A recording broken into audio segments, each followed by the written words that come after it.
मुंबई गणपति बप्पा यात्रा में जो कभी नहीं हुआ था वो आज हो गया है। जिस बप्पा के साथ हर समुदाय जुड़ जाता था, आज कुछ जिहादी उन पर अंडे फेंक रहे हैं। अब सवाल यह है कि आखिर किसी की धार्मिक यात्रा को ऐसा क्यों परेशान हो सकती है कि विरोध का तरीका ही अंडा फेंकना बन जाए।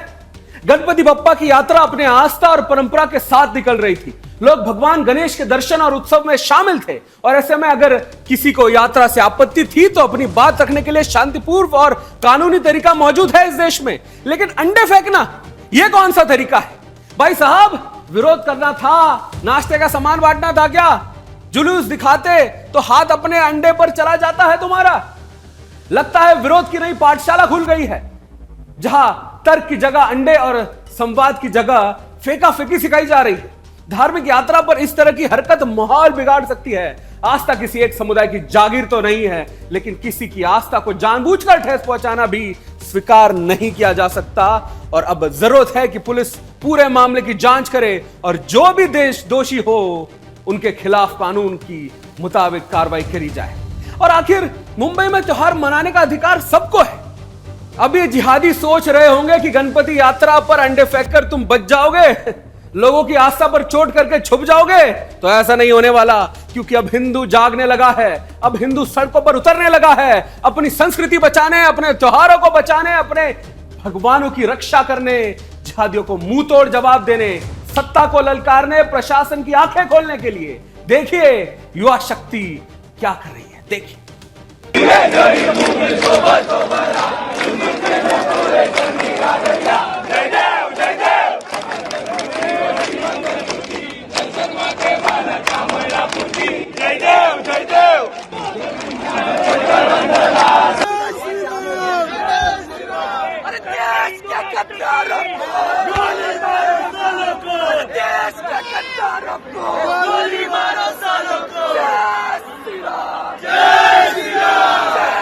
अखिल सार्वजनिक उत्सव समिति अध्यक्ष हितेश यादव जी कह रहे हैं कि आज मुंबई में जो घटना हुई है वह निंदनीय है।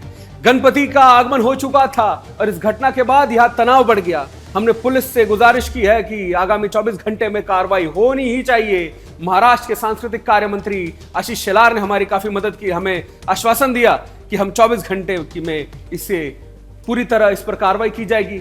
अगर कार्रवाई नहीं होती है तो हम लोग अपना काम करेंगे। सुनिए क्या कहते हैं। आज जो भी यहाँ पे जो घटना घटी है वो बहुत ही निंदनीय है, क्योंकि ऑलरेडी गणपति का आगमन हो चुका था और कई तो भी बिल्डिंग में से किसी ने मूर्ति के ऊपर बैदा फेंका और उसके बाद ये जो तनाव है वो काफी हद तक बढ़ गया। बट हमने पुलिस से गुजारिश की है कि आप नॉन बेलेबल ऑफेंस लेके जो भी आपको इंक्वायरी करनी है वो आगे के 24 घंटे में ये इंक्वायरी आपकी होनी चाहिए। नितेश राणे ने जिहादियों को खुलेआम चुनौती दी है। वो कह रहे हैं कि अगर इस महाराष्ट्र में कोई भी ऐसा करने की कोशिश करेगा, किसी भी तरह से हमारे हिंदुओं को गंदी नजर से देखेगा, तो उन लोगों को सभी को मिट्टी में मिला देंगे। इतनी ताकत हमारे महाराष्ट्र सरकार में है। सुनिए क्या कह रहे हैं महाराष्ट्र सरकार के मंत्री नितेश राणे। इस महाराष्ट्र में अगर इस तरीके की कोई भी जिहाद कोई करने की कोशिश करेगा, किसी भी तरीके से हमारे हिंदुओं की तरफ गंदी नजर से देखेगा ना, तो उन लोग को सभी को मिट्टी में मिला देंगे। इतनी ताकत हमारे महाराष्ट्र की सरकार में। उनका पाकिस्तान में बैठे हुआ अब्बा भी उनको पहचान नहीं पाएगा। ऐसी हालत करके उनको पाकिस्तान भेज देंगे, इतना याद रखना। देखिए, माझगांव में जो हमें गणेश चतुर्थी के जो मिरवणूक निकल रही थी उसके ऊपर कोई जिहादी ने अपना असली रंग दिखाया। हम लोग इनको हरे साहब क्यों बोलते हैं वो कल फिर एक बार सिद्ध हो गया। जो गंगा जमुना तहजीब बोलने वाले, जो भाईचारा बोलने वाले, सर्वधर्म समभाव बोलने वाले, अभी वो बंदर गए कहाँ, कौन से झाड़ पे बैठे हैं, उन्होंने बताना चाहिए।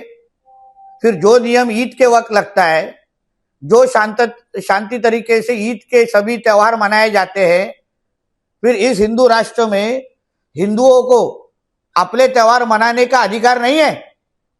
ऐसी एक घटना जहां हिंदुओं ने ईद का कोई त्योहार पे किसी तरीके की तकलीफ दिखाई की है, ऐसा एक घटना कोई भी मेरे को बताए। किधर पत्थर मारा है, किधर अंडे मारे हैं। तो अगर आपके त्योहारों के वक्त कोई हिंदू गंदी नजर से देखता नहीं है तो हम हमारे गणेश उत्सव कभी मना नहीं सकते? तभी ये सब घटनाएं क्यों होती है? फिर इस जिहादियों को पुलिस तो पुलिस का काम कर रही है, कल तुरंत केस भी दाखिल हो गई,